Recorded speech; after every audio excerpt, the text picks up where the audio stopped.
So thanks for joining us, folks. Agenda's on the screen. We're going to be taking you through some of what we've been doing together between Wells Fargo and Google. So, and at the end, there'll be some question and answer session, as long as time permits. So, introduce the panel we have up here. I'm Jim Keck from Wells Fargo. With me is Dave Safiriadis, Pedro Cunha, also from Wells, and Andrew Zolas from Google. We're part of the design team that about 18 months ago got together to see what we could do to create a solution that would help us modernize our security and our observability stacks by moving them into Google Cloud. So let me take you through a little bit about Wells Fargo as a background.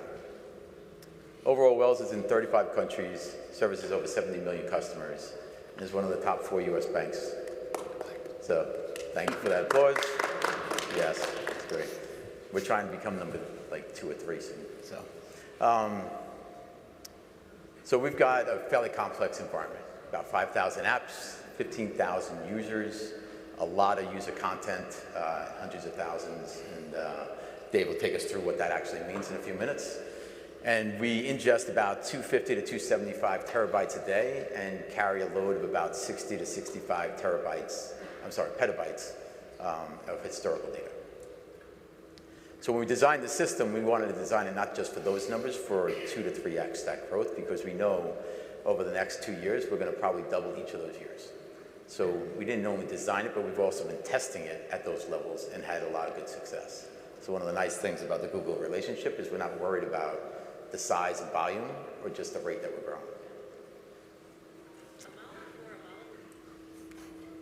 All right. And as part of this, we've had a lot of success with the partnership as is. I'll give you a couple of small examples. We had a large incident hit us where the volume that came in through the front door was sizable, and we had to increase our ingestion pipelines by 50x, literally in hours over a weekend, holiday weekend at that. And between the Google team and the Wells Fargo team, we were able to pull that off and still be able to catch the individual that was creating the attack. So big success there. We are seeing a large volume of Google being able to send in all sorts of changes for us, whether that's enhancements to either the cyber platform or the observability platform.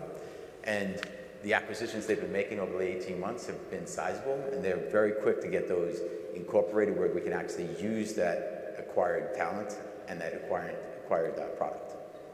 So our expectations is over the next 3 years, we will drop the size and cost of this entire platform by tens of millions of dollars. So with that, I'm going to hand the mic over to Dave, and Dave will tell us a little bit more about the challenge and why we started down this journey. Great, thanks, Jim. So why change? For us, I think fundamentally the challenge of our legacy solution was we were forced to make the business aligned to the tool versus the tool fitting our business process. So we had a lot of very coarse-grained entitlements, very large groupings of data. We weren't able to use our reference data to programmatically drive the ecosystem. We had multiple instances that we had to wrangle. So certain users had to jump across different instances to get the whole picture and tell their whole story. And because of the way it was structured, it was also really hard to keep track of who owned what, who was producing what, who was consuming what, who the stakeholders were. So change management was really difficult to get a good handle on. On the security operations side, ultimately the legacy solution was an add-on. It was not designed from the ground up to be purpose-built to suit their needs. So commingling of the data presented some challenges for sensitive data investigations. We had noisy neighbor challenges when we wanted to make sure we were prioritizing cyber operations versus general user running a diagnostic query. And the platform at our scale was really quite massive. We overran our internal compute and storage environments. We as the logging team actually had to go procure our own infrastructure. And then, of course, we were forced with supporting it. So we had to do all the infrastructure management, patches, vulnerability management, retrofitting IAC or infrastructure as code to be able to do all the app deployments and upgrades. And so it's just a lot of toil where we couldn't focus and work with our customers to maximize the analytic value, the security value of the solution. So going forward, ultimately the most exciting thing from a Google perspective is, all of the scalability limitations, because they're really built for true internet scale, we're able to design it to meet our business. And so for us, close to 5,000 applications, call it a few roles for each. Just the entitlements alone are upwards of 15,000 or more entitlements, and the legacy system wasn't able to accommodate those. So we were able to design the new solution to be granular, to support a data-driven, reference data-driven flow, so we didn't have to create new entitlements. They could flow through seamlessly into the new ecosystem. We also had no limits on the queries, and didn't have to worry about the scaling. So it was a much simpler message to our users. Query as much as you like. It's the same predictable charge on ingest. For the security operations folks, they benefited from a purpose-built, dedicated security solution with greater clarity, actionability, higher resiliency, isolated from the general logging environment. And overall, from a platform perspective, we're on a SaaS platform. And not only that, it's built on Colossus and BigQuery, right? Some of the largest, most scalable infrastructures in the world. And so, I think we talked about this, but it's like internally, it was who better ultimately to search your big data than Google? I mean, that's really kind of what they do. So it was a relief to move on and not focus on toiling on the infrastructure and focusing on the developer experience, the analytic value, focusing on logging libraries and the developer experience. We really want our developers just to be able to write to standard out. We'll take the transport from there. So Google has helped free us up to focus on shifting left and the developer analytic value. So how do we get there? A migration of this scale is massive. Over 10 years of history, we had to move over 15,000 users, all of their content, right? No one did a good job as they moved roles, keeping track of who owned the transition or upkeep of this content. So our first challenge ultimately was to identify and get our hands around, like, what is the content we have to move over? Moving the log data itself was pretty straightforward, but the user-generated content, right, we had to get a durable ownership construct that would survive organizational changes in place. So we built a tool to help take the usage telemetry along with users asserting ownership to make sure we understood what was needed, both from a producer and consumer of the various, for us, the content, we broke it down into searches, alerts, and dashboards. But ultimately, most of the work is really just the queries. And so now we had the content identified, the next question is, how do we convert this at scale? So there's a big automation component we had to leverage. I will say one of the things that was great for us is Google stepped up in a big way to really share in our risk in this whole migration. It wasn't just us, they were with us the whole way. And they helped develop the automated conversion capability. And there's some advanced use cases it doesn't cover, but by and large, the bulk of the queries we're able to programmatically move over. So that was one main way we're driving the automation that's underway today. The other is we're rapidly moving in new applications. We actually only supported roughly a third of our estate in the legacy platform, so there's a lot more growth we expect. And we're working to move the new infrastructures in so that we don't have to worry about a migration. And then the last area for the migration is train the trainer with support to help people who are more motivated move at their own speed. And we have a separate historical data migration that we're planning to move our 60-some petabytes of historical data. And so the other real thing we focused on for this migration, and it was kind of hard at first to envision how this would work at scale, but we had to make sure that we could do this in a phased manner to de-risk the whole migration. There's no way we were going to move over 15,000 users and do a hot cutover. So we were able to, through the forwarding tier, and Paige will go through some of what the solution looks like, dual feed the solutions, put them side by side for our customers to approve, let management track our progress and where we're at, and let them drive and be in control and have a failback option if we needed to rework something to de-risk the whole migration. So with that, I'll hand it over to Pedro to take us through more what the solution looks like. Thank you, Dave. So let's deep dive in the solution that we built together with Google. So there's really like 3 sections to our implementation. We have the different data sources, we have our abstraction layer, and then we have the actual Google implementation. If we start with the data sources, you have to keep in mind, as Dave and Jim were saying, there's 5,000 applications internally spread across 3 platforms: on-prem, other cloud providers, SaaS applications. All of it comes through various channels: syslog, HTTP, agent, message. All of that mixed up with heritage and like greenfield formats. And that really adds a lot to the complexity. We basically have to handle all of these unstructured data coming from all these different places, and we can't really leave them out. All of it is relevant from a security and observability point of view. And more importantly, we need it all in one place. We got it consolidated so we can do our analysis and our decisions from one spot. So a lot of the solution was really built around this streaming and transformation layer. What we did is like we built this layer in between that really looked at all these different events, all of these different formats, standardized it, picked all of these unstructured data, and made it as a nicely structured JSON payload, just like Google likes it. And on top of that, we also enriched that with some metadata, which we'll later see was very relevant for our access model.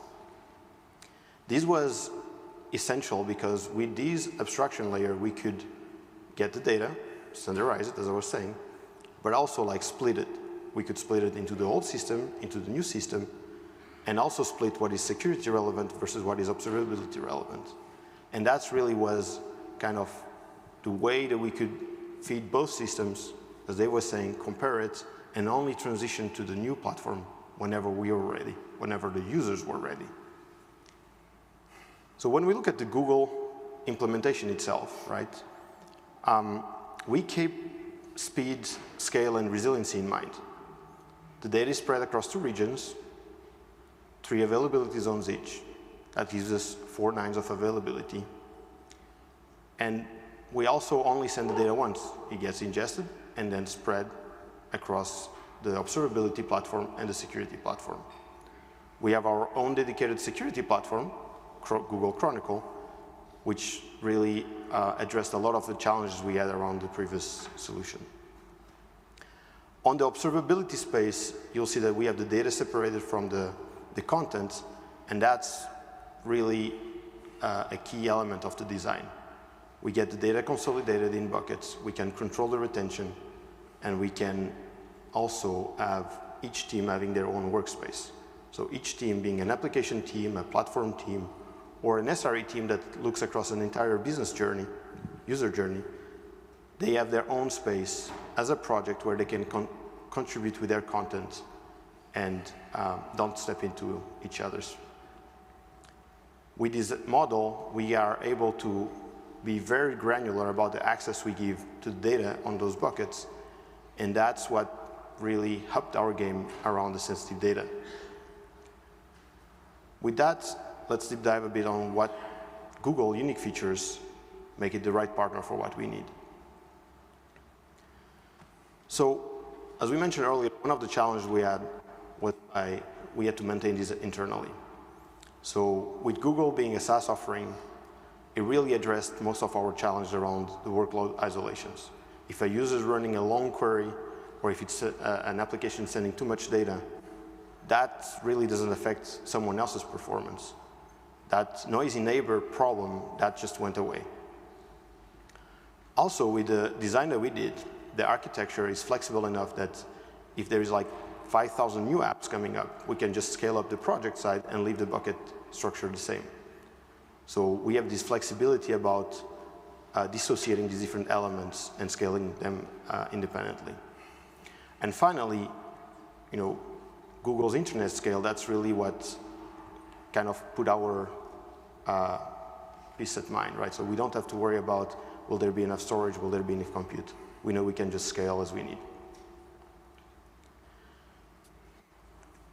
Wells Fargo developer mindset really kind of makes us back everything into code.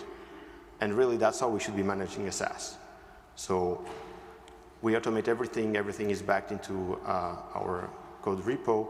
And we have automated pipelines that define the access controls, the buckets, the different project creations. All of that is reference data driven, and that happens beforehand. So whenever an application team walks in, their project is ready to be consumed without needing to do any additional work. And finally, being on on a regulated environment, the access control is one of the key elements of our design. We had two challenges here, right? So one is, how can we get the right level of entitlements without end up in a situation where everyone needs to create a new set of roles? So we leverage existing firm-wide roles that were created that were properly aligned with developer or an operations type of operator, and that's how we were able to speed up a lot of the adoption. The role was already there. You don't need to ask a new one or create a new one. We tie all of that with the log views using the labels that I mentioned earlier on the enrichment, and that's really what gives us the level of granularity that we needed. All of these was a prerequisite for our support for sensitive data. Because we can restrict the access for only what's needed for the time it's required, we can now be in a situation where we could potentially put sensitive data and keep it safe, which is a problem we have for years on the log space. That tied together with the DLP solution, data loss protection solution from Google, that really puts us on a spot where we can confidently have that data there without being afraid of it leaking. And with that, I'm going to pass it to Andrew so he can talk about some additional Google features. Thanks, Pedro. So, and thanks to the entire Wells Fargo team for letting us take this journey with you. It's been a fun ride so far, and I'm looking forward to continuing down this path. Wells Fargo has shared their perspective with us. They've talked about the benefits that they're going to achieve with this solution. But let me expand on that use case a little bit and talk about some of the features that Google's bringing to this space. So the data is massive, right? I mean, they share that they've got 250 terabytes of data that they are ingesting every single day. Now, many customers will have less, but this really is a big data problem, right? I mean, we have to, and if we want to use this data for more than just meeting our compliance requirements, we need analytics. So Google made the decision to basically use BigQuery for both our cloud logging platform and also Chronicle. Where better to basically get value out of this data than using our data and analytics service. Plus, we get all the benefits that BigQuery brings to market, all the new feature enhancements, and by virtue of having our data in BigQuery, we can now get full FinOps visibility, whether that's chargeback or showback, whatever your preference is. We can also start to generate insights from this data. So let's start helping our app teams and our cyber teams use the data, as opposed to the reality for most teams today is just trying to keep the lights on. Risk and controls are front and center in this space for pretty much all customers, but especially for a bank like Wells Fargo. I mean, but regulations impact every industry. It's not just financial services. We all have to protect personal information. And with Google Sensitive Data Protection, we can identify over 200 info types of data that may be coming in as part of our logs. We have the ability to either clean that data before ingest, or if it's a transaction system and we need to keep that data for tracing what happened, we can restrict access to those logs, only for the people that have access to see that data. Additionally, we've talked about retention, and retention is important. I may, not only for compliance reasons, but I may also want to meet cost objectives. So I can set retention time based on my environment, whether that's non-prod, keep that a shorter period of time. I don't have the requirement to keep it longer. Production, I may keep a year if that's my requirement. But I can set retention time for an individual app or a group of applications, or as Dave called out earlier, if I need to extend that multiple years for a legal hold, I can also do that. And by separating our security and operational telemetry data, we give both of these teams access to the data they need, along with the tools to use that data to be productive in their jobs.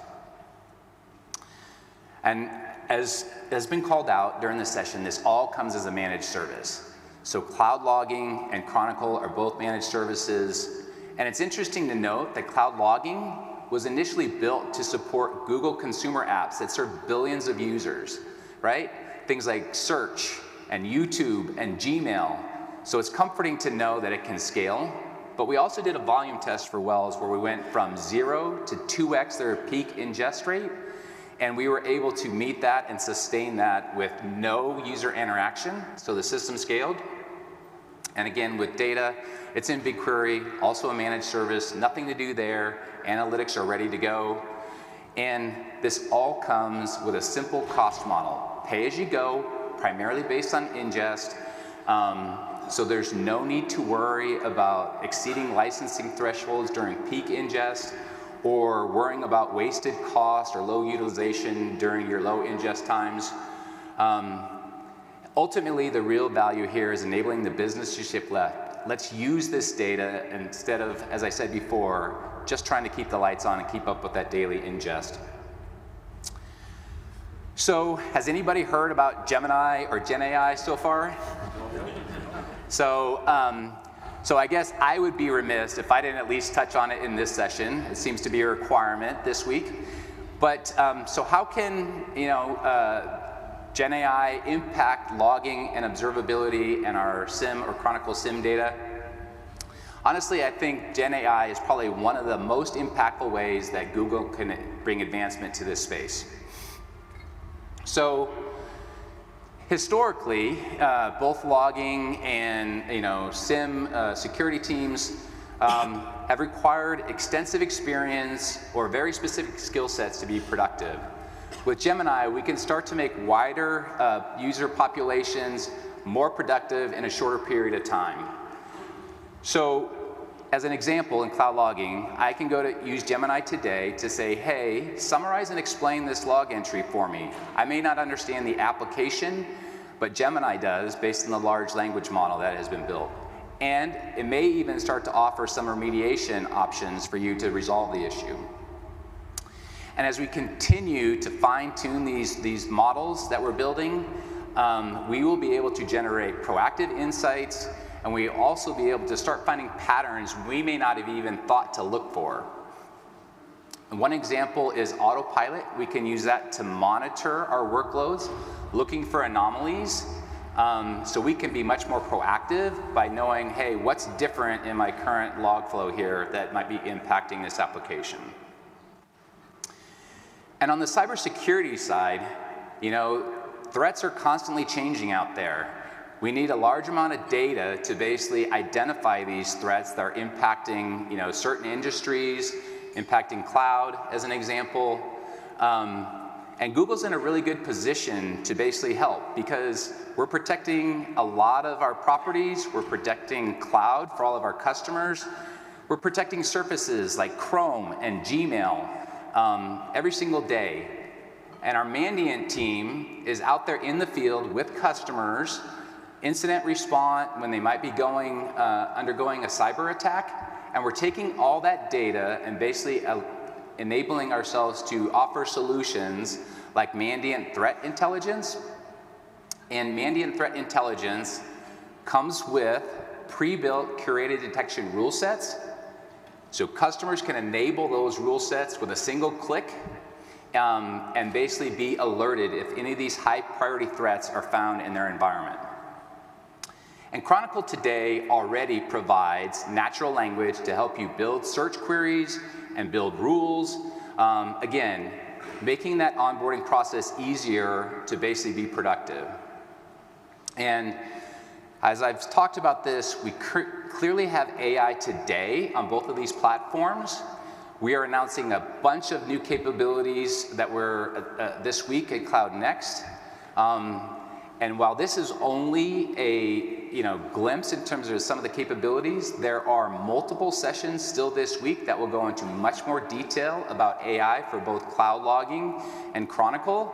And there's a slide at the end where we'll highlight those sessions so you can be sure to attend to get that additional detail. But as we look into the future, everything that we have today is only going to get better as we roll forward and take advantage of what we're building. So with that, I will pass it back to Jim to basically wrap and tell what's next for Wells Fargo. Thanks, Andrew. So just a quick highlight, right? So some of the things that you've heard is we built an abstraction layer to make this an easier migration. We got Google to come in and be partners with us to own that adoption factory, to make sure that we had all the right people and the accountability on both sides to make sure this would be a success. We also are looking at things like sensitive data. How do we help our business users own more of this themselves? They don't want to have to come to us. So a federated model that lets them run their own piece of observability. As a managed service provider, we're the top of that stack, and they're a layer beneath us. The ability for our cyber teams to actually have their own separate suite of tools and grow down the roadmaps that they need, to the data that they need, at the time that they need, and at the scale that they need. And to keep it separate from confidentiality and other risk-related efforts. So, as you heard from Andrew, there's a lot coming. And most of the reason why we are going down this path is this is our first step. We expect that we're going to be able to build on this quite a bit. Take a look at the foundation as getting the data together, getting some of the tools together, and then as we start to layer on things like the AI and LLMs, our ability to start to integrate things at a much faster, more rapid level allows us to stay up with the market, and in some cases actually be ahead of our customers and enable them to be able to do things at the business level. We want to shift things left to our developers, but all the way to the business analysts. How do they not have to go all the way back to a technology team to go run a report or get some dashboard that gives them some visibility into the operational side of what they're trying to deliver as a business? And then that allows all of us as technical people to go focus on the bigger things, which is enabling that business, helping to be their partner at the table, and making sure that we're looking ahead, looking for those patterns, taking a look at the things like what the Geminis of the world can bring to us, and be in a position where we can start to be 6, 12, 18 months ahead of them, as opposed to always playing catch up. So as you can see on the screen behind me, a lot of different areas that we're going to improve. Some of the biggest areas are on risk, right? We have a lot to do around security risk and operational risk, especially being the regulated environment we are. So taking the access model and solving the problem of only letting people see the data they need to see, when they need to see it, and only for a short burst. Our ability to separate out the security side and give them the details that they need around being able to have their own targeted LLMs that are going to do things like add enrichment at the point of when an incident comes in, so that first line of defense, that very first analyst that takes a look at something, is now in a position to act and take a bigger role in the bigger security scheme. And from a cost perspective, as I mentioned earlier, we're fully expecting and seeing cost reductions on multiple levels. People, time, our ability to take on a large amount of data and do more with it with less noise, less false positives. At the end of this, we're also looking at this entire space as an extension of big data. It's a lot that Wells is doing in the big data space. We've got some of our big data people in the audience here with us, and a lot of success there that's allowing the businesses to start to look at that business data. Adding this in as operational data just allows a lot more to happen at a much faster pace. And at the scale that we need, because there's quite a lot of data there that we have to sift through.